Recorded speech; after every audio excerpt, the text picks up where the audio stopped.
There's a photograph I want you to imagine with me. It's 1954, somewhere in suburban America, a tree-lined street, modest houses with fresh paint, a father stepping out of a Chevrolet in his driveway. Behind him, a lawn he owns. Above him, a sky that feels full of possibility. He's a factory worker. His hands know labor. His paycheck comes on Friday. And by any measure that mattered in that moment, he is living the American dream. Because the question we're about to ask isn't whether that dream was real. It was. The question is, what happened to it? This is the story of how a dream died. Not from a single blow, but from 1,000 small decisions, each one invisible in its moment, each one shifting the ground beneath an entire nation's feet. The year is 1945. The war is over. American soldiers are coming home, and they're walking into a world that has never existed before. A nation without competition, factories without rivals, and a future that looks impossibly bright. Europe is in ruins. Japan is rebuilding. China is distant. The Soviet Union is exhausted. But America? America is intact. America is powerful. And America is hungry for workers. Walk into a manufacturing city, Detroit, Pittsburgh, Cleveland, Gary. You can see it immediately. The factories are alive. The smoke rises thick from the stacks. The parking lots are full. Men in work clothes line up before dawn, coffee in hand, ready to build things the world desperately needs. Automobiles, steel, machines, appliances, everything. And here's the part that matters. They earn enough to live. In 1955, the average factory worker makes about $3,300 a year. That number might sound small today, but understand what it buys. A house, a car, food on the table, a wife who doesn't have to work, children, security, a pension when the working years are done, health insurance paid for by the employer, long-term stability in an uncertain world. In 1950, a house was a place to live. By the 1970s, it was becoming an investment. Speculation enters the market. People buy houses not to live in them, but to flip them, to profit. As demand rises, prices rise faster than wages can follow. That median house costs around $7,400. Do the math with me. The house costs about 2 to 2.5 times what he earns in a year. Mortgages are shorter. Interest rates are lower. Banks aren't asking impossible questions. If you have a job, you can get a loan. If you can get a loan, you can own a home. And this isn't happening by accident. After the war, the government made a choice, a deliberate, strategic choice. The GI Bill wasn't just written on paper. It was a full-scale investment in the future. Veterans got college tuition paid. They got low-interest home loans. The government poured money into highways, into suburbs, into schools, into the infrastructure of possibility. But the real engine of this dream, it was work. And work meant something different then. Unions had power. About 1 in 3 American workers was a member. And union membership didn't just mean a paycheck. It meant that when productivity went up, workers went up with it. Wages rose. Benefits stayed solid. Job protection was real. You could stay in one job for 30 years. You could retire. You could count on it. The family structure reflected this reality. One parent, usually the father, went to work. One parent stayed home. Raising 3 or 4 children on that single income wasn't a luxury. It was normal. It was the baseline. It was what the economy was built to support. Walk through a neighborhood in 1960. Look at the houses. They're not mansions. They're modest. A kitchen, a bedroom, maybe another. But they're owned by the people who live in them. The cars in the driveways are practical. No one is trying to impress anyone. They're just living. building, secure. The dream in this moment wasn't about getting rich. It was about stability.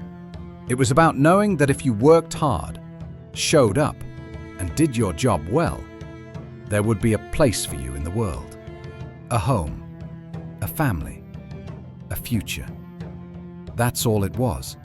That's all it ever needed to be. But this wasn't magic. It wasn't just hard work and luck, though both of those were there. This was a system. And systems can be studied. They can be understood. And, this is the critical part, they can change. First, the world had no one else to buy from but America. Imagine being a country that needs to rebuild everything.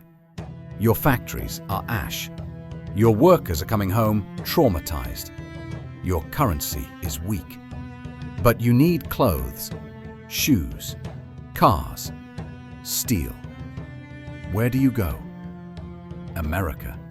Because America is the only place that has it. Because America's factories survived the war. Because American workers can make it, and American ships can carry it across the ocean. This gave American workers an enormous, invisible advantage. They weren't competing with German workers or Japanese workers or Korean workers. Those countries weren't making cars yet. They weren't making steel.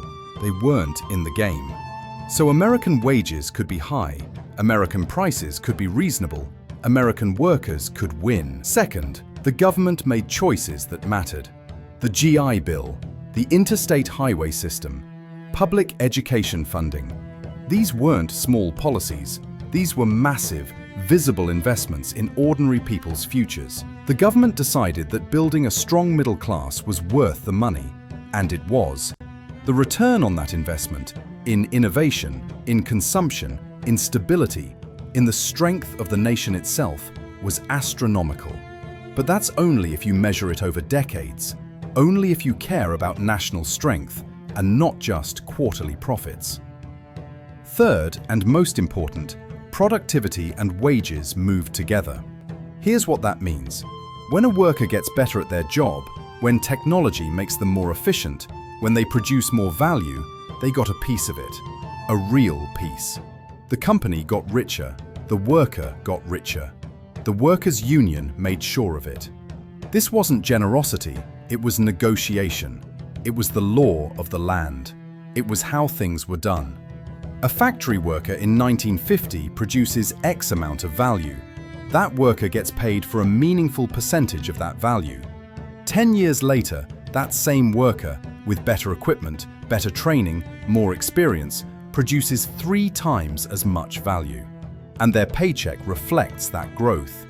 This is the system working as intended. This is where the dream comes from. Not from individual genius or exceptional luck, but from a basic economic fact.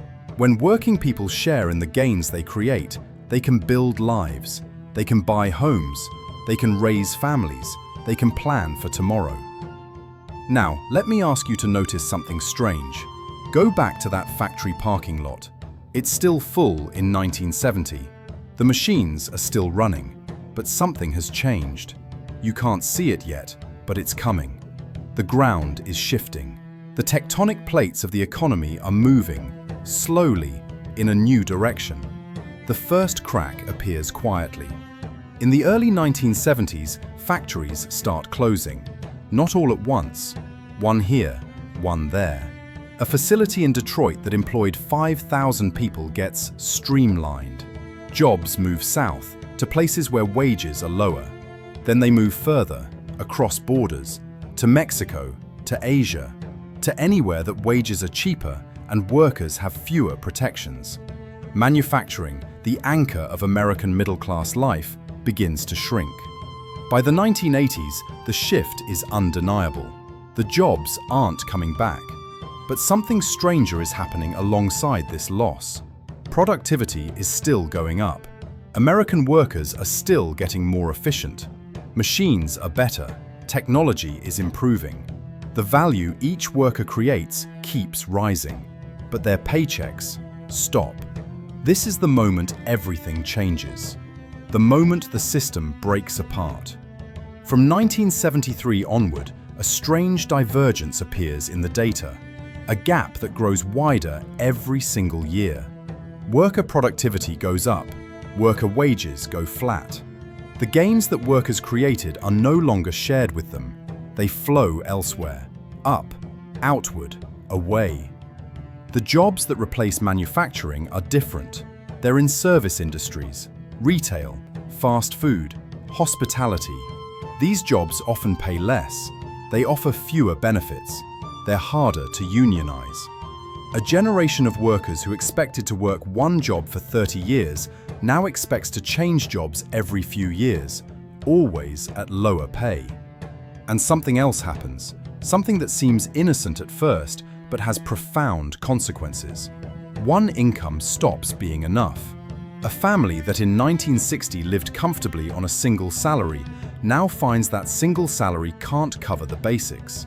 The mother enters the workforce, not because she wants to, not because society has suddenly become enlightened, but because she has to, because the system has shifted its weight, and now two people working is the only way to stay in place. Meanwhile, housing starts behaving differently. In 1950, a house was a place to live. By the 1970s, it was becoming an investment. Speculation enters the market. People buy houses not to live in them, but to flip them, to profit. As demand rises, prices rise faster than wages can follow. The ratio that used to be 2 to 2.5 times annual income starts climbing. 3 times, 4 times, higher. Cities start to hollow out as people chase affordable housing further into the suburbs. The places where workers actually live become distant from the places they work. Commutes lengthen. Time with family shrinks. Debt accumulates. But the story people told themselves stayed the same. Work hard, save money, buy a house, raise a family, retire. These aren't just financial goals, they're identity. They're what it means to be American. The story doesn't change, but the system that made it possible, it has already vanished. And most people don't notice until it's too late. It's 2024. Let me paint this picture with the numbers that define a life lived now. A young couple sits down to buy their first house. They're in their early 30s. They both have college degrees. They both work full-time. Median household income in America is about $75,000 a year. That's 2 salaries combined. 2 people working, full-time, with education. The median home price is now around $430,000. Do the math. The house costs roughly 6 times their annual income. That's 2.5 times higher than it was 70 years ago. The mortgage will consume a larger percentage of their lives than it did for their grandparents. 30 years ago, a single factory worker could own a home and raise a family. Today, 2 college-educated workers can barely afford the down payment. And that's just housing. In many cities, if you're renting, 30 to 50% of your income disappears into rent before you've done anything else. Bought groceries, paid for transportation, covered healthcare, childcare. The rent takes everything. Education, which was supposed to be the path to stability, has become a debt trap. College costs have risen at 5 times the rate of inflation. A degree that cost a few $1,000s in 1970 now costs $200,000. The student loan debt in America has exceeded $1.7 trillion. A young person starting their career now is often starting with a 30-year financial burden hanging over their head. The degree doesn't guarantee stability anymore. It just guarantees debt. Healthcare is a different kind of crisis. Employer-based insurance is still the norm, which means your health is tethered to your job. If you lose the job, you lose the insurance. Medical debt is now the leading cause of personal bankruptcy in America. People skip medications because they can't afford them. They avoid hospitals. They let illnesses develop because they're terrified of the bill. Healthcare, which should be about health, has become about fear. And the family? The family structure has fractured under the weight. The two-income household isn't an option anymore, it's a requirement. But raising children while both parents work full-time requires childcare. Childcare costs thousands per month. So now you have two incomes, two jobs, two careers that must be navigated, and a third job, unpaid, of taking care of the family. The number of children per household has dropped. Marriage is delayed. Home ownership is pushed further into the future or abandoned entirely.